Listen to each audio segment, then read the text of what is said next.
போர் அடிக்குது. டைமே போக மாட்டுக்கு. என்ன பண்ணலாம்? ஒரு குட்டி ஸ்டோரி. இந்த ஸ்கிப் பண்ணிட்டு போகிறது, இந்த காதில் வாங்கிட்டு அந்த காதில் விடுறது, இந்த கதையே இருக்கக்கூடாது.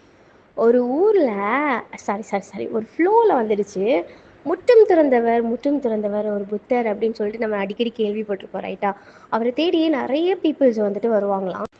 அதே மாதிரி ஒரு அம்மாவும் வந்துட்டு அவரை தேடி வராங்க. ஐயா, என்னுடைய பையன் வந்துட்டு இறந்துட்டான், ஸோ அவனை எப்படியாச்சும் நீங்கள் மீட்டு கொடுத்துருங்க அப்படின்னு சொல்லிட்டு கேட்குறாங்க. உடனே அந்த புத்தர் என்ன சொல்கிறாங்கன்னா, இங்கே இருக்கிற கிராமத்தில் ஏதாச்சும் ஒரு வீட்டில் கொஞ்சமாக கடுகு வாங்கிட்டு வாங்க. பட் அந்த வீடுல வந்துட்டு இறப்பே இருந்துடக்கூடாது, யாருமே இறந்துருக்கக்கூடாது, டெத்தே இருக்காத வீட்டில் போயிட்டு கொஞ்சமாக கடுகு வாங்கிட்டு வாங்க அப்படிங்கிற மாதிரி சொல்கிறாரு. இந்த அம்மாவும் குடுகுடுன்னு ஓடி போய் எல்லா வீட்லேயும் தட்டி தட்டி எனக்கு கொஞ்சோண்டு கடுகு கொடுங்க, இந்த வீட்டில் டெத்து ஏதாச்சும் நடந்திருக்கா அப்படின்னு சொல்லிட்டு கேட்குறாங்க. பட் எல்லாரும் வந்துட்டு ஆளுக்கு ஒரு ரீசன் சொல்கிறாங்க.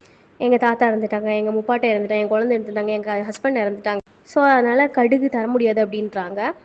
இந்த அம்மாவும் டிசப்பாயிண்ட் ஆகி புத்தர்கிட்ட வந்து, ஐயா கடுகு கிடைக்கல, என்ன பண்ணுறது அப்படிங்கிற மாதிரி கேட்குறாங்க.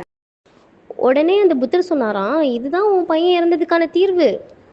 சாவுங்கிறது எல்லார் வீட்லேயும் நடக்கிறது தான், அதுக்கு நீயும் உன் மகனும் விதிவிலக்கு கிடையாது.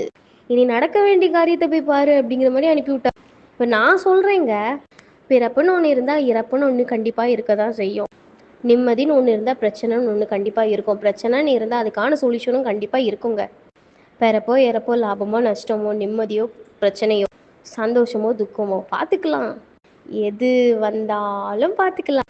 நான்லாம் காலேஜ் படிக்கும்போது என்னடா நமக்குலாம் 1008 பிரச்சனை வருது அப்படின்ட்டு டிப்ரெஷன் ஸ்டேஜுக்கு கூட போயிருக்கேன் நான். அப்போ என் ஃப்ரெண்ட்ஸ் என் கேங்கு கிட்ட சொல்லுவேன், என்னாடி இப்படி ஆயிடுச்சு அப்படின்னு. அப்போ அவளுக்கு ஒரு கதை சொல்லுவாளுங்க பாருங்க, மச்சி இதுக்கு நான் எவ்வளோ பரவாயில்லையேடி அப்படிங்கிற மாதிரி இருக்கும். என்னை விட கஷ்டப்படுறவங்க எத்தனையோ பேர் இருக்காங்க போலியே இதுக்கு. இந்த மாதிரி ஃபீல் ஆகும். நாளைக்கு நடக்க போகிற கஷ்டத்துக்காக இன்னைக்கான நிமிஷத்தை, இன்னைக்கான ஹாப்பியஸ்ட் மூமெண்ட்டை வந்துட்டு வேஸ்ட் பண்ணிடுறேன். இந்த நிமிஷத்தை, இந்த மூமெண்ட்டை வந்துட்டு சந்தோஷமாக என்ஜாய் பண்ணுங்கள். பாய் பாய், டேக் கேர்.